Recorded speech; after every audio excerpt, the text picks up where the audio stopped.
Bocah NTT komentator MotoGP Dedi hadir di sirkuit Mandalika, diundang Sandi untuk gapai mimpi. Bocah asal Nusa Tenggara Timur, komentator MotoGP yang sempat viral, Rivaldi Evan Sobaba menjemput mimpinya di sirkuit Mandalika.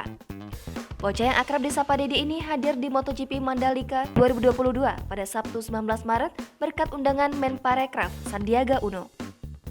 Dedi merupakan bocah yang sempat viral karena aksinya yang mampu menirukan aksi komentator senior MotoGP. Aksinya ini kemudian menarik perhatian Sandi sehingga diajak untuk menonton langsung MotoGP Mandalika.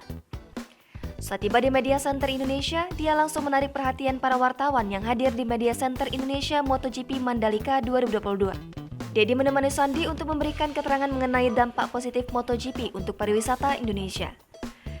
Kemampuannya dalam mengucapkan kalimat-kalimat komentator MotoGP sangat memukau. Dia begitu fasih dalam melafalkannya, aksinya tersebut sontak mengundang riuh tepuk tangan yang meriah dari para awak media. Saat diwawancarai tribunlombok.com, Dedi menceritakan awal mula keahliannya itu muncul.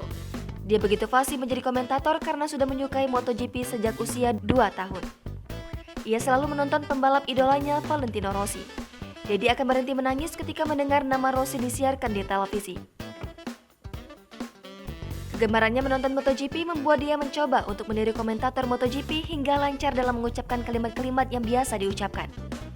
Suara komentator tersebut membuat suara tersebut terpola di otaknya dan menjadikan ia menjadi penggemar berat MotoGP.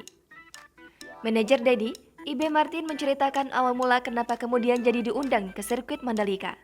Ibe berharap agar aksi Dedi bisa menginspirasi lebih banyak anak-anak di seluruh Indonesia. Jangan lupa subscribe, share, komen, dan like ya!